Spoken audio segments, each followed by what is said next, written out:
ಇಲ್ಲ ಬ್ಲಾಗ್ಗೆ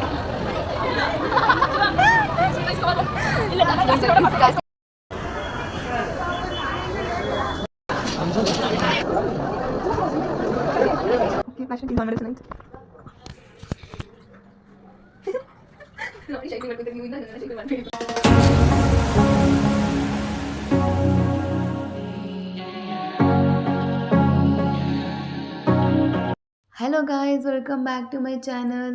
ನಾನಿವತ್ತು vlog start ಮಾಡ್ತಾ ಇರೋದು ಒಂದು ಟೆಂಪಲ್ನಿಂದ.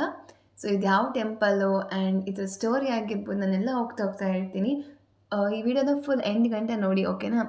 ಸೊ ಇವತ್ತು ನಾನು ಬಂದು ಭಾನುವಾರ ಬಂದಿದ್ದು, ಬಟ್ ಭಾನುವಾರ ಬಂದರೂ ಕೂಡ ತುಂಬ ರಶ್ ಇದ್ದರು. ಆ್ಯಂಡ್ ನಾನು ಕೂಡ ತುಂಬ ತಿಂಗಳಲ್ಲಿ ಆ್ಯಕ್ಚುಲಿ ತುಂಬ ವರ್ಷನೇ ಆಗಿತ್ತು ನಾನು ಈ ಟೆಂಪಲ್ಗೆ ಬಂದು. ಇವನ್ ನನ್ನ ಫ್ರೆಂಡ್ನು ಕೂಡ ಮೀಟ್ ಮಾಡ್ದಂಗೆ ಆಗುತ್ತೆ ಅಂತ ಬಂದೆ. ಆ್ಯಂಡ್ ನಾನು ಬೇಗ ಬಂದಿದ್ದೆ, ಬಟ್ ಅವ್ರಿಗೆ ವೆಯ್ಟ್ ಮಾಡ್ತಾಯಿದ್ದೆ. ಸೊ ಈ ಟೆಂಪಲ್ ಹೆಸರು ಬಂಡೆ ಮಹಾಕಾಳಿ ಟೆಂಪಲ್ ಅಂತ. ಆ್ಯಂಡ್ ಬ್ಯಾಂಗ್ಳೂರಲ್ಲಿ ಇರೋರಿಗೆ ತುಂಬ ಜನಕ್ಕೆ ಈ ಟೆಂಪಲ್ ಬಗ್ಗೆ ಗೊತ್ತಿರುತ್ತೆ. ಆ್ಯಂಡ್ ಸ್ವಲ್ಪ ಫೇಮಸ್ ಟೆಂಪಲ್ ಕೂಡ, ಹಾಗೂ ತುಂಬ ಶೂಟಿಂಗ್ಸ್ ಕೂಡ ನಡೆಯುತ್ತೆ ಇಲ್ಲಿ. ತುಂಬ ಶೂಟಿಂಗ್ಸ್ ಸೀರಿಯಲ್ ಶೂಟಿಂಗ್ಸ್ ಆಗಿರ್ಬೋದು, ಆ್ಯಂಡ್ ಈ ಮೂವೀಸ್ ಮುಹೂರ್ತ ಕೂಡ ಆಗಿರ್ಬೋದು ಇಲ್ಲಿ ನಡೆಯುತ್ತೆ. ಬಟ್ ತುಂಬ ರಶ್ ಇದ್ದರು ಭಾನುವಾರ ಕೂಡ. ಸೊ ನಾನು ವೆಯ್ಟ್ ಮಾಡ್ತಾಯಿದ್ದೆ ಇನ್ನೂ ಅವ್ರಿಗೆ, ನನ್ನ ಫ್ರೆಂಡಿಗೋಸ್ಕರ.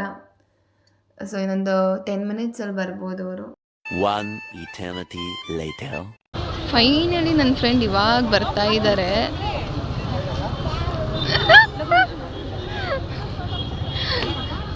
ಏನ್ರೋ ಈಗ ಫೈನಲಿ ಎಷ್ಟೊತ್ತಾಗಿ ರೆಡಿ ಆಗಿರೋದು? ಹೌದು, ಬ್ಲಾಗ್.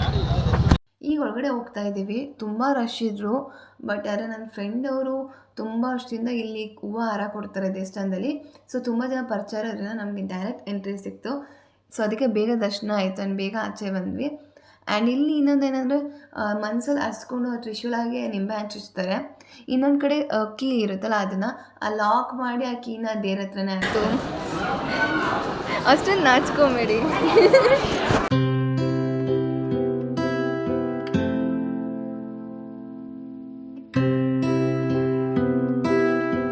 ಆ್ಯಂಡ್ ಇಲ್ಲಿ ತುಂಬ ಜನ ಸೆಲೆಬ್ರಿಟೀಸ್ ಆಗಿರ್ಬೋದು ಫೋಟೋಸ್ ಎಲ್ಲ ಹಾಕಿದ್ರು. ಆ್ಯಂಡ್ ನನ್ನ ಫ್ರೆಂಡ್ ಅವರು ಕೂಡ ಹೂವು ಹಾರ ಕೊಡ್ತಾರೆ ನಾನು, ಸೊ ಅವ್ರ ಫೋಟೋ ಕೂಡ ಹಾಕಿದ್ದಾರೆ. ಒಂದ್ಸಲಿ ಕ್ಯಾಮ್ರಾ ತಿರ್ಸ್ಬಿಟ್ರೆ ಫುಲ್ ಶೈ ಫೀಲ್ ಆಗಿ. ನನಗೆ ನನ್ನ ಫ್ರೆಂಡ್ ತುಂಬ ಸ್ಟೋರೀಸ್ ಹೇಳಿದ್ರು ಈ ಟೆಂಪಲ್ ಬಗ್ಗೆ. ನನಗೆ ಮುಂಚೆಲ್ಲ ಇಷ್ಟೊಂದು ಗೊತ್ತಿರಲಿಲ್ಲ. ಆ್ಯಂಡ್ ಇಲ್ಲಿ ಇದೊಂದು ಗುಡಿ ಇದೆಯಲ್ಲ, ಇಲ್ಲಿ ಏನಂದರೆ ಆ ಕಲ್ಲು ಏನಿದೆಯಲ್ಲ ಅದು ನ್ಯಾಚುರಲಿ ಬಂದಿರೋದಂತೆ. ಸೊ ಅದನ್ನ ಯಾರೂ ಕಟ್ಟಿಲ್ಲ. ಇಲ್ಲ, ಅದು ಬ್ಲಾಗ್ಗೆ.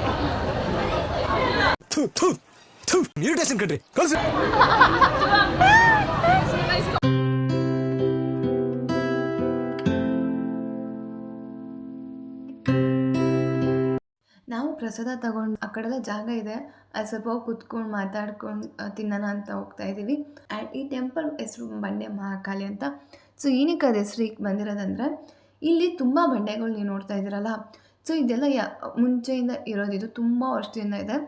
ಸೊ ಅದಾಗದೆ ಬಂಡೆಗಳು ಇರೋದ್ರಿಂದ ಇದು, ಮತ್ತು ದೇವರು ಒಂದು ಕಾಳಿ ದೇವರು. ಸೊ ಅದಕ್ಕೆ ಬಂಡೆ ಮಹಾಕಾಳಿ ಅಂತ ಇಕ್ಕಿರೋದು ಹೆಸರನ್ನ. ಆ್ಯಂಡ್ ಇದು ತುಂಬ ವರ್ಷದಿಂದ ಈ ಟೆಂಪಲ್ ಇರೋದು. ಆ್ಯಂಡ್ ಈಗ 10 years ಇಂಪ್ರೂವ್ ಆಗಿದೆ, ಕನೆಕ್ಟ್ ಆಗುತ್ತೆ. ಆ್ಯಂಡ್ ನಿಮ್ಗೆ ಗೊತ್ತಾ, ನಮ್ಮ ಮನೆ ಬಂದು 1/4 ಗಂಟೆ ಅಷ್ಟೇ. ಹೌದಾ? 1/4 ಗಂಟೆ, 3.7 ಕಿಲೋಮೀಟರ್ ಅಷ್ಟೇ. ಅಷ್ಟೇ ಇರೋದು ಇದು. ನಾನಿಗೂ ಅವಾಗ ಗೊತ್ತಾಗಿದ್ದು ಇಷ್ಟು ಹತ್ರ ಇದೆ ಅಂತ. ಮಾಡಲ್ವಾ? ಏನಾಗಲ್ಲ ಹೇಳಿ, ಏನು ಹೇಳ್ತಾ ಇದ್ರಿ? ಕ್ಯಾಮ್ರಾ ಆಫಾ? ಇಟ್ಸ್ ಓಕೆ, ಇನ್ನಿಂದ ಹೋಗುತ್ತೆ, ನನ್ನಿಂದ ಹೋಗುತ್ತೆ ನಿಮ್ಗೆ ಅದು. ಪರ್ಮಿಷನ್ ಕೇಳಿ ಮಾಡ್ತಾ ಇದ್ದೀನಿ. ಇಲ್ಲ ಬ್ರೋ, ಚೆನ್ನಾಗಿ ಕಾಣಿಸ್ತಾ ಇದ್ದೀರಾ, ಬ್ರೈಟಾಗಿ ಬರ್ತಿದ್ದೆ ನಿಜ ಇಲ್ಲಿಂದ.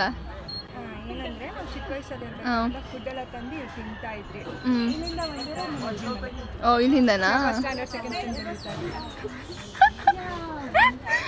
ಫೈನಲಿ ಅವ್ರು ಮಾತಾಡೋದು.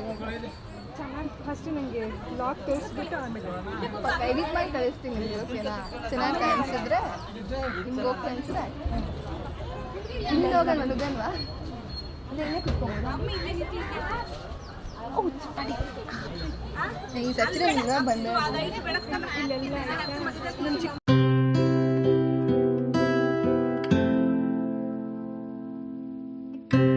ದರ್ಶನ ಎಲ್ಲ ಮುಗಿಸ್ಕೊಂಡು ಸ್ವಲ್ಪ ಮಾತಾಡಿಕೊಂಡು ಇವಾಗ ಮನೆಗೆ ಹೋಗ್ತಾ ಇದ್ದೀವಿ.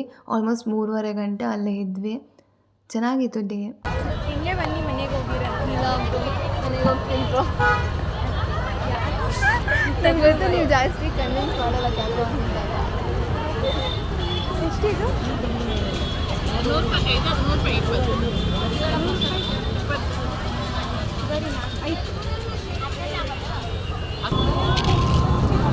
ಇದು ಚಿರೋಟಿ ಅಂತ ಬಾದಾಮ್ ಹಾಗೆ ಹಾಕೊಂಡು ತಿಂದರೆ ತುಂಬ ಚೆನ್ನಾಗಿರುತ್ತೆ. ನಮ್ಮಮ್ಮ ಹೇಳಿ ಯಾವ ಥರ ಯಾಮಾರಿಸ್ತಾರೆ ಗೊತ್ತಾ ಇವರು ನನ್ನ. ಬೆಳಿಗ್ಗೆ ಎಲ್ಲ ಲೇಟ್ ಮಾಡಿ ಈಗ ನನ್ನನ್ನು ಲೇಟಾಗಿ ದೇವಸ್ಥಾನಕ್ಕೆ ಕರ್ಕೊಂಡ್ಬಂದು ಹೇಳಿದ್ರು ಕರ್ಕೊಂಬ ಅಂತ. ಈಗ ಮತ್ತೆ ಮನೆಗೆ ಕರ್ಕೊಂಡೋಗಿ ಆಮೇಲೆ ಕ್ಯಾಮ್ರಾ ಇದೆ ಅಂತ ಏನೆಲ್ಲ ಡೌಟ್ ಮಾಡಿ ಬರೀ ಇಂಥದೆಯಾ. ಆಮೇಲೆ ಇಲ್ಲ ಬ್ರೋ ನಾನು ಬರ್ತೀನಿ, ನಾನು ಇಲ್ಲಿಂದ ಗಾಡಿ ಬುಕ್ ಮಾಡ್ಕೊತೀನಿ ಬಂದ್ಬಿಟ್ಟು. ನಾನು ನಾವು ಮನೆಗೆ ಕರ್ಕೊಂಡು ಹೋಗೋಕೆ ತುಂಬ ಕನ್ವಿನ್ಸ್ ಮಾಡ್ತಾಯಿದ್ರು. ಆ್ಯಂಡ್ ತುಂಬ ತಿಂಗಳುಗಳಾಯಿತು ಆ್ಯಕ್ಚುಲಿ ನಾವು ಮೀಟ್ ಮಾಡಿ ಆ್ಯಂಡ್ ನಾನು ಮನೆಗೆ ಹೋಗಿ ಕೂಡ. ಸೊ ಅದಕ್ಕೆ ಆ್ಯಂಡ್ ಅವ್ರ ಮನೆಗೆ ತುಂಬ ಹತ್ರ ಈ ಟೆಂಪಲ್ ಕೂಡ.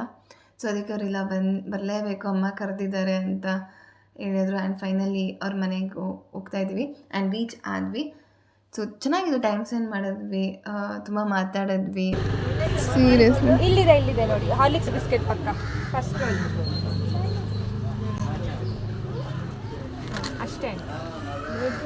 ನನಗೆ ಅವ್ರು ಕಾಫಿ ಮಾಡಿಕೊಡ್ತಾಯಿದ್ರು ಆ್ಯಂಡ್ ನನಗೆ ಇಬ್ಬರು ಮಾತಾಡಿಕೊಂಡು ಸೊ ಕಾಫಿ ಮಾಡಿದ್ರು ಅವರು, ನಾನು ಕಾಫಿ ಕುಡ್ಕೊಂಡು ಅಲ್ಲಿಂದ ಬಿಟ್ಟೆ. ಆ್ಯಂಡ್ ತುಂಬ ಚೆನ್ನಾಗಿತ್ತು, ತುಂಬ ತಿಂಗಳುಗಳಾದಮೇಲೆ ಮೀಟ್ ಮಾಡಿದ್ದು. ನನ್ನ ಪ್ರಕಾರ ಫ್ರೆಂಡ್ಶಿಪ್ ಅಂದರೆ 2 ಕಡೆಯಿಂದನೂ ಎಫರ್ಟ್ ಇರಬೇಕು. ಸೊ ಆವಾಗ ಬಾಂಡಿಂಗ್ ಉಳ್ಕೊಳ್ಳುತ್ತೆ. ಆ್ಯಂಡ್ ನಾವು ಕೂಡ ಅಷ್ಟೇ, ಕಾಲೇಜ್ ಬಿಟ್ಟ ಮೇಲೂ ಕೂಡ ನಮ್ಮದು ಕಾಲ್ಸ್ ಆಗಿರ್ಬೋದು, ಅಟ್ಲೀಸ್ಟ್ ನಾವು ದಿನ ಮಾಡಲ್ಲ ಬಟ್ ಅಟ್ಲೀಸ್ಟ್ ನಾವು ಆ ಕಾಲ್ಸ್ ಮಾಡಿದಾಗ ಮೀಟ್ ಮಾಡಿದಾಗ ಸಿಗೋ ವೈಬ್ ಇದೆಯಲ್ಲ ಆ ಸೇಮ್ ವೈಬ್ ಇರುತ್ತೆ. ಸೊ ಅದೊಂಥರ ಖುಷಿ ಆಗುತ್ತೆ. ನಮ್ಮ ಲೈಫಲ್ಲಿ 100 ಜನ ಫ್ರೆಂಡ್ಸ್ ಇರ್ತಾರೋ 10 ಜನ ಫ್ರೆಂಡ್ಸ್ ಇರ್ತಾರೋ ಲೆಕ್ಕ ಅಲ್ಲ. ಒಬ್ಬ ಫ್ರೆಂಡು ನಿಮ್ಮ ಕಷ್ಟಕ್ಕೂ ನಿಮಗೆ ಸಪೋರ್ಟಿವ್ ಆಗಿರ್ತಾರೆ, ನಿಮ್ಮ ಖುಷಿಲೂ ಇರ್ತಾರೆ. ಸೊ ಐ ಆಮ್ ಬ್ಲೆಸ್, ನನ್ನ ಲೈಫಲ್ಲಿ ಆ ಥರ ಫ್ರೆಂಡ್ಸ್ ಇದ್ದಾರೆ. ಆ್ಯಂಡ್ ಈ ವ್ಲಾಗ್ ನಿಮ್ಗೆ ಇಷ್ಟ ಆಗಿರೋ ಲೈಕ್ ಮಾಡಿ, ಶೇರ್ ಮಾಡಿ, ಸಬ್ಸ್ಕ್ರೈಬ್ ಮಾಡಿ. ನಿಮ್ಮ ಫ್ರೆಂಡ್ಶಿಪ್ ಬಾಂಡಿಂಗ್ ಹೇಗಿದೆ ಅಂತ ಕಮೆಂಟಲ್ಲಿ ತಿಳಿಸಿ. ಬಾಯ್, ನೆಕ್ಸ್ಟ್ ವ್ಲಾಗಲ್ಲಿ ಸಿಗ್ತೀನಿ.